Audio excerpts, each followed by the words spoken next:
In this video, we will be comparing 3 different closed-back headphones at 3 different price points.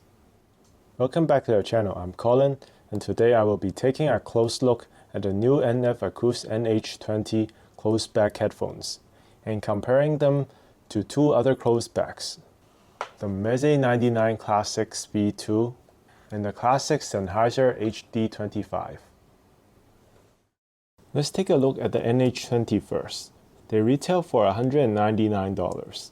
This is the first ever headphone for NF Acous.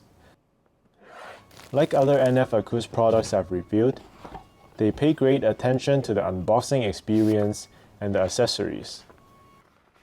Here we have a very cool guitar pick shaped hard shell carrying case to store the NH20.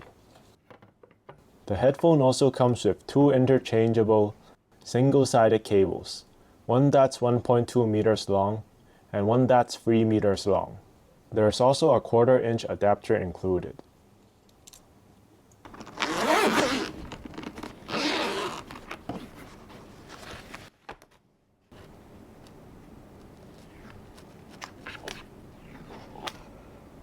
Let's take a closer look at the headphones themselves.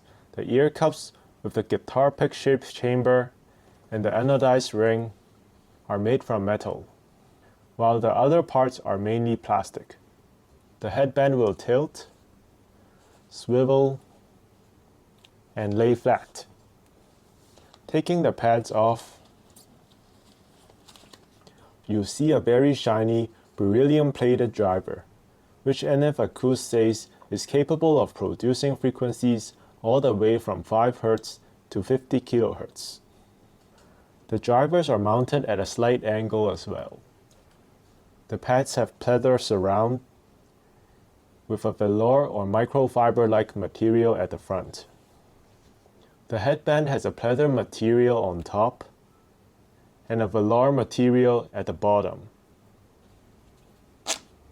with 16 adjustable steps for size adjustment.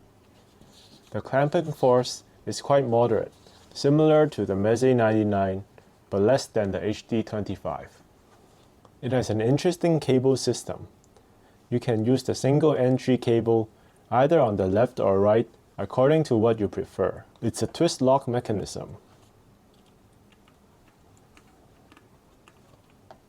NF Acous also sent me this balanced dual entry cable if you prefer a balanced cable or a dual cable entry.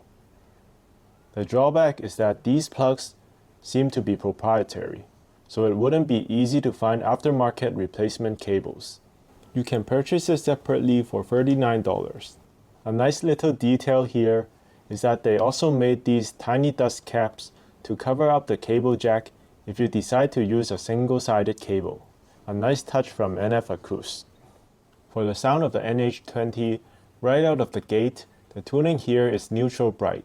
It's clean, precise, and super good at revealing details in your music. It reminded me of the NM25 IEM I reviewed previously, though not as bright. If you love technical details, the resolution here is a big highlight. It pulls forward and exaggerates backing vocals, acoustic guitar slides, and the decay of reverb details that sometimes get hidden with other headphones. Usually when a headphone leans bright, you may worry about ear fatigue and sibilance, but the NH20 doesn't seem sibilant at all. Even though the upper mid-range is slightly bright, the sibilant area like sharp snare hits or harsh S and T vocal sounds sound very controlled. It sounds more like an upper mid-range boost than a treble boost to me. That clarity carries right down into the mid-range. There's a lot of detail in general across the mids, making it easy to separate different elements in a complex mix. I find that the NH20 sounding slightly more forward when playing female vocals. The bass is about quality over quantity.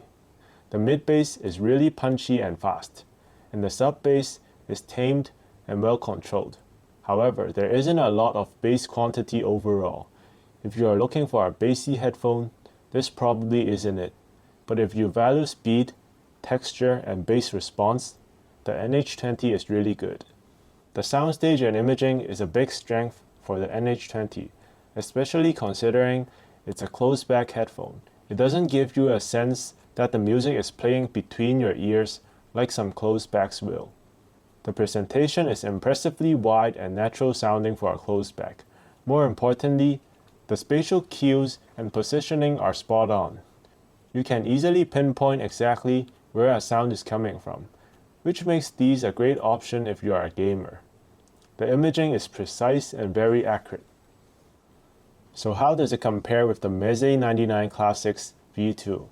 The Meze 99 V2 retails for $349, so quite a bit more expensive than the NH20, but it's also more nicely made and more premium in terms of build and look. Sonically, these two are polar opposites. The Meze has a tonal warmth to the mid-range. It's not as resolving as the NH20 in the mid-range resolution, but it gives a warmer and slightly more laid-back mid-range presentation. The Meze seems to have a little bit more bass quantity, both in the sub-bass and mid-range, but the texture and the speed of the two is very different. The bass slam of the Meze lingers on for longer, and the bass of the NH20 comes and goes very quickly. Last, the soundstage of the Meze sounds wider, but not as deep. The imaging is also not as precise as the NH20. So if you are choosing between the two for a gaming headphone, I think the NH20 is definitely a better choice.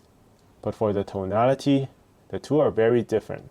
The Meze is laid back and relaxed with a warm mid-range and bottom end, while the NH20 is faster paced, more neutral and resolving.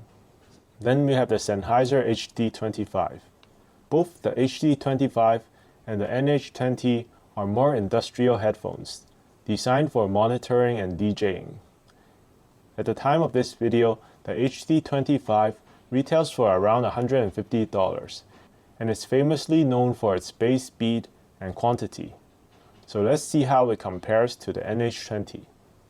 At first listen, it is apparent to me that the HD25 has a bit more bass than the NH20 and the Meze too. The HD25 also has more sub-bass than the NH20. I still think the NH20 has quicker bass than the HD25. The bass texture and the speed of the HD25 is somewhere between the Meze and the NH20. The mid-range of the HD25 does have a warmth to it, so it isn't as resolving as the NH20. It might be the bass bleeding slightly into the mid-range. The warmth of the HD25 kind of extends into the upper mid-range, which is the part that differentiates most against the NH20 in my opinion. The NH20 has some upper mid-range brightness to the sound, which may also help pick up flaws in a recording if you use these for monitoring. The largest con of the HD25 is probably in the soundstage. It has the narrowest and shallowest soundstage among the three. It sounds like it's playing in between your head, though the imaging is still quite okay with the HD25. It's just the soundstage size that's lacking behind. Ultimately, your choice comes down to what you value most in your daily listening. Go with the Meze 99 Classics V2 if you like a non-fatiguing and full-bodied sound. Grab the HD25 if you need a rugged, bassy, and punchy headphone. I think it's the bass head choice out of the three. But after listening to the HD25 and Meze 99 V2 for so many hours, I definitely think there is room for the NH20 in my collection. It excels in resolution and imaging. If you want a highly detailed, natural bright signature with a natural soundstage that excels at both critical listening and competitive gaming, the NF Acous NH20 is an incredible close-back headphone in the market. Let me know in the comments below which signature you prefer. Don't forget to hit like, subscribe to the channel, and I'll see you in the next one.